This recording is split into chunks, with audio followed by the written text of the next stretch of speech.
ایک خول سا ہے نلکی جیسا، اور باقی حصہ جو ہے وہ چورس آپ کو اسکوائر شیپ کا چوکو نظر آ رہا ہے۔ ان شاخوں کے سروں پر بکثرت پھول لگتے ہیں۔ یہ ہے پھولوں کا خوشہ جو ابھی پھول بنے نہیں ہے، کلیوں جیسے ہیں، یہ ایک ساتھ ابھرے ہوئے یہاں پر، اور جب بن جاتے ہیں تو یہ ہے پھولوں کا خوشہ۔ ہر ایک سے پھول نکل رہے ہیں، یہ ایک پھول ہے، یہاں آپ ایک پھول دیکھ رہے ہیں، ادھر ایک پھول، بے شمار پھول ہیں، گچھوں کی شکل میں لگتے ہیں۔ تو پھول شاخوں کے سروں پر سفید بنفشی دھبوں والے، پورا کے پورا بنفشی نہیں ہے بلکہ اس میں آپ کو بیچ میں نقطے نظر آ رہے ہیں جو بنفشی رنگ کے ہیں، اور بالیوں میں لگتے ہیں۔ پھول چھوٹے چھوٹے کچھ لمبوترے ہوتے ہیں لیکن بہت مخصوص شکل کے ہوتے ہیں۔ یہ مخصوص شکل آپ کو بتانا چاہوں گا۔ آپ یہاں دیکھ رہے ہیں، آپ انگلی کی سائز سے اندازہ لگائیے کہ یہ پھولوں کی سائز کتنی ہوگی، ان کا حجم کتنا ہوگا، اور یہ ہے وہ بات کہ مخصوص شکل ہے، بالکل آپ سمجھ نہیں پا رہے ہیں، بلکہ اس کی جب ڈرائنگ بنائی گئی تو وہ کیسے نظر آتی ہے آپ کے سامنے پیش کیا گیا ہے۔ یہ نچلا حصہ ہے کلی کے جیسا، پھر اس کے بعد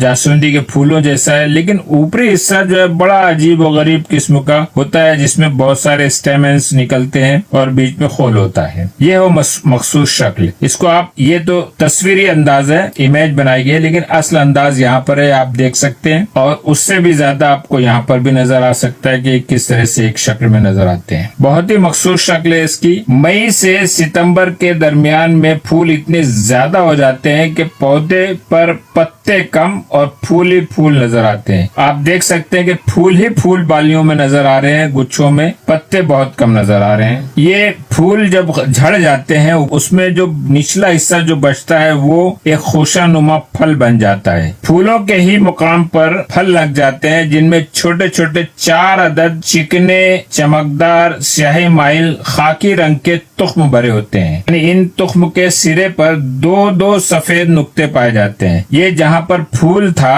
یا جہاں پر پھول لگا ہوا تھا وہاں پر اب پھل بن گیا اس کا نچلا سرا، اور اس پھل میں اس طرح کے بیج لگتے ہیں۔ یہ جو آپ کو نظر آ رہے ہیں نیچے، یہ تخم ہے، پھل کا جو نچلا سرا تھا وہ یہ ہو گیا۔ اس طرح سے 4 تخم ایک پھل میں لگتے ہیں، وہ تخم اس شکل کے ہوتے ہیں، چھوٹے چھوٹے مہین، لیکن ہر ایک تخم کے سرے پر 2 سفید نقطے نظر آتے ہیں۔ ایک پھل میں 4 تخم لگتے ہیں، یہ ایک ساتھ ایک جگہ جمع کر دیے گئے ہیں سب تمام تخم۔ خشک شدہ حالت میں یہ آپ کو بازار میں اس انداز میں ملے گا۔ بوٹینیکل ڈائیگرام ہمارے طلبہ کے لیے بہت ضروری ہوتا ہے، ایک ہی جگہ پر ساری چیزیں اس کے ساری ماہیت سامنے رکھ دی جاتی ہے کہ پتے کس شکل کے ہوتے ہیں، قلب کی طرح نوک لمبوتری، دندانے دار، رگیں واضح، پورا پودا کیسے نظر آئے گا، پھول کہاں پر گچھوں میں لگیں گے، پھولوں کا نچلا سرا جو بعد میں پھل میں تبدیل ہو جاتا ہے، تخم کس طرح سے نظر آتے ہیں، وہ یہاں پر آپ کو سب بتائے گئے، اور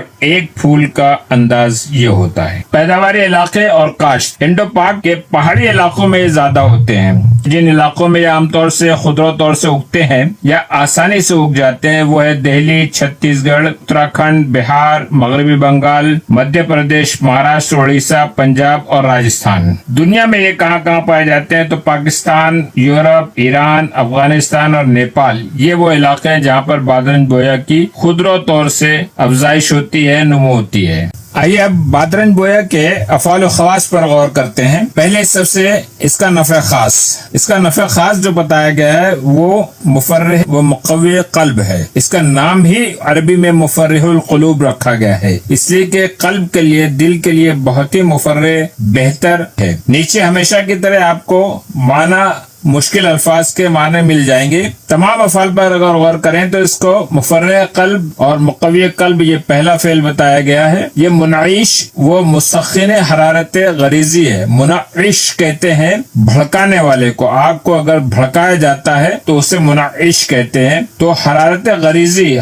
غریزی جو ہمارے جسم کی طبعی حرارت ہے، جس کی وجہ سے ہمارے جسم کا نظام، اس کا دفاع قائم رہتا ہے، اسے کہتے ہیں حرارت غریزی۔ اس حرارت کو تقویت دیتا ہے، منعش کرتا ہے، اسی لیے اسے منعش و مسخن حرارت غریزی کہا جاتا ہے۔ جہاں قلب کو تقویت دیتا ہے وہیں حرارت غریزی کی پیدائش کو بھی بڑھاتا ہے۔ یہ مقوی جگر ہے، جگر کو بھی قوی کرتا ہے۔ منزج وہ مسہل سودا وہ بلغم ہے، سودا کا بھی نزج دیتا ہے، اس کو بھی قابل اخراج بنا دیتا ہے، اور بلغم کو بھی قابل اخراج بنا دیتا ہے۔ اگر سودا اور بلغم اتنا لذیذ ہو، اتنا گاڑھا ہو کہ اس کا اخراج نہیں ہو سکتا، جس میں سے باہر نہیں نکل سکتے، تو ایسی صورت میں بادرنج بویا جو ہے انہیں نضج دیتا ہے، انہیں قابل اخراج بناتا ہے، اور مسیل ہے ان کو اسہال کے ذریعے جسم سے خارج کر دیتا ہے۔ یہ مطیب دہن ہے، منہ میں خوشبو پیدا کرتا ہے، دور کرتا ہے بدبو کو۔ محلل و مفجر اورام ہے، جہاں یہ ورموں کو، پھوڑے پھنسیوں کو تحلیل کرتا ہے، وہیں اگر پھوڑے ایسے ہیں جو پھٹ نہیں رہے، جس میں سے مواد خارج نہیں رہا ہے، تو انہیں پھوڑ دیتا ہے، اسے قابل اخراج بنا دیتا ہے۔ مفجر کہتے ہیں پھاڑنے والے کو۔ مصفی خون وہ نافع جزام ہے، دیگر مصفی خون کی حیثیت سے، لیکن خاص طور سے جزام میں بھی اس کا فائدہ دیکھا گیا ہے۔ قاتل دیدان عمہ ہے، پیٹ کے کیڑوں کو مارتا ہے۔ تریاق سموم ہے، بہت سارے زہروں کے لیے یہ نافع بنتا ہے، ان کا دفاع کرتا ہے۔ دافع حمہ ہے، بخار کو کم کرتا ہے۔ مفتح سدد ہے، سدد رکاوٹ کو کہتے ہیں، فتح کھولنے والے کو۔ بہت سارے جو آشا ہوتے ہیں، جگر ہے، تحال ہے، اور بطن کے دیگر آشا جو ہیں، ان میں اگر کسی قسم کو رکاوٹ پیدا ہو جائے تو یہ مفتح کا کام کرتا ہے، انہیں کھولتا ہے، ان کی رکاوٹوں کو دور کرتا ہے۔ یہ منوم ہے، نیند بھی لاتا ہے۔ نافع سوال و دمہ ہے، دمہ کی کیفیت، سانس کی تکلیف اور کھانسی کی تکلیف دونوں میں یہ نافع کرتا ہے۔ یہ مسقط جنین ہے، جنین کو خارج کر دیتا ہے۔ اگر اس کی جڑ جو ہے وہ اندام نہانی میں رکھ دی جائے رحم کے پاس، تو اس سے جو اسقاط ہو جاتا ہے، جنین باہر نکل جاتا ہے، اس لیے بہت احتیاط کی ضرورت ہے۔ مدر بول حیض ہے، پیشاب کا بھی اور حیض کا بھی ادرار کرتا ہے۔ اتنے سارے افعال بادرنج بویا میں پائے جاتے ہیں۔ آپ بھی حیران ہیں، کئی لوگوں نے پوچھا بھی کہ ایک ہی جڑی بوٹی میں اتنے سارے افعال و خواص کیسے پائے جاتے ہیں؟ تو یہ خدا کی قدرت ہے، قدرتی طور سے ان کے اندر، بلکہ نئی تحقیقات کی روشنی میں تو ان سے بھی زیادہ خواص سامنے آتے۔ ریسرچ لیب کے ذریعے، ہاسپٹلوں میں ان کی ریسرچ کے ذریعے، ان بارد یا ہار مزاج کی دوا ہونے سے ہی صرف تبدیلی نہیں آتی، بلکہ بہت سارے ایسے اجزاء اس میں پائے جاتے ہیں جو نئے نئے اثرات، نئے نئے فائدے جسم میں لاتے ہیں۔ اتنے سارے افعال آپ کے سامنے اسی لیے ظاہر ہوتے ہیں۔ اب ہر ایک فعل کی وجہ سے ہم اسے کہاں استعمال کر سکتے ہیں وہ ہم دیکھیں گے۔ افعال و خواص کی بنیاد پر مواقع اور ترکیب استعمال۔ سب سے پہلے مفرح و مقوی قلب ہونے کی حیثیت سے ہم اسے خفقان قلب، قلب کی جو گھبراہٹ سی رہتی ہے، بے چینی سی رہتی ہے، اس میں ہم استعمال کر سکتے ہیں۔ ضعف قلب، قلب کی کمزوری ہے، اس میں ہم یہاں استعمال کر سکتے ہیں۔ دماغی امراض میں خاص طور سے غم، وسواس، جس میں انجانا سا خوف رہتا ہے، وحشت و گھبراہٹ، ایسی ساری صورتوں میں بادرنج بویا کا بہت فائدہ ہوتا ہے۔ اختناق الرحم، یہ ایک قسم کی نفسیاتی بیماری ہی رہتی ہے، اسے ہسٹیریا کہا جاتا ہے، اس میں بھی استعمال کرتے ہیں۔ کیسے استعمال کریں گے؟ یا تو تازہ پتوں کا رس استعمال کریں، لخلخا کے طور پر استعمال کریں گے، سونگنے والے، جیسے ہم عطر استعمال کرتے ہیں، ایسے ہی اس کا بھی روغن ہے، اس کے خوشبو کو استعمال کیا جا سکتا ہے، اس کا عطر بنایا جا سکتا ہے۔ ان سارے امراض میں جو آپ کو دائیں جانب نظر آ رہے ہیں، ان سارے امراض میں جیسے خفقان قلب و ضعف قلب، غم، وسواس، وحشت، گھبراہٹ، ان سارے امراض میں ہم انہیں استعمال کر سکتے ہیں۔ ایسے مریضوں کو لخلخا دیا جا سکتا ہے، سنگایا جا سکتا ہے، یا پھر اس کا سفوف بنا لیں یا گولی بنا لیں، ان ساری شکلوں میں ہم اسے استعمال کر سکتے ہیں۔ منعش حرارت غریزی کے لیے، جب حرارت غریزی، انیٹ ہیٹ جو ہے ہمارے جسم کی جو حرارت ہے، اگر وہ کم پڑ رہی ہے، طبعی حرارت کم پڑ رہی ہے، تو اس کو جلا دینے کے لیے اور تقویت دینے کے لیے اسے استعمال کیا جاتا ہے۔ جیسے غشی میں یہی حالت ہوتی ہے، بے ہوشی کی کیفیت طاری ہو جاتی ہے، کمزوری کا احساس ہو، توانائی کی کمی کا عارضہ ہو، ان ساری صورتوں میں ہم اسے استعمال کر سکتے ہیں۔ کیسے استعمال کریں گے؟ طریقہ وہی ہے، اس کا رس پیا جا سکتا ہے، لخلخا کے طور پر ہم استعمال کر سکتے ہیں، سفوف بنا کے دے سکتے ہیں، حبوب بنا سکتے ہیں اسے۔ یہ مقوی جگر ہے، ضعف جگر، ورم جگر میں استعمال ہوگا۔ یرقان کی کیفیت ہے، بیماری، اس میں دیا جائے گا۔ سول قنیا، اگر خون کی کمی ہو گئی ہے، جو کہ جگر کی کمزوری کی وجہ سے خون کی کمی ہوتی ہے، تو ایسی صورت میں ہم اسے بادرنج بویا کو استعمال کر سکتے ہیں۔ طریقہ وہی رہے گا، رس دے سکتے ہیں، اس کا جوشاندہ بنایا جا سکتا ہے، ہربل ٹی بنائی جا سکتی ہے، سفوف یا حبوب بنا کے دے سکتے ہیں۔ منزج و مسل بلغم اور منزج و مسل سودا، یہ دونوں کیفیت، یہ دونوں خلطیں جو ہے، اگر انہیں باہر اخراج کرنے کے قابل بنانا ہے، ان کا اسہال کرنا ہے، تو ایسی صورتوں میں جیسے سرا ایک مرض ہے جس سے بلغم اور سودا کی ملی جلی کیفیت کا مظہر بتایا جاتا ہے۔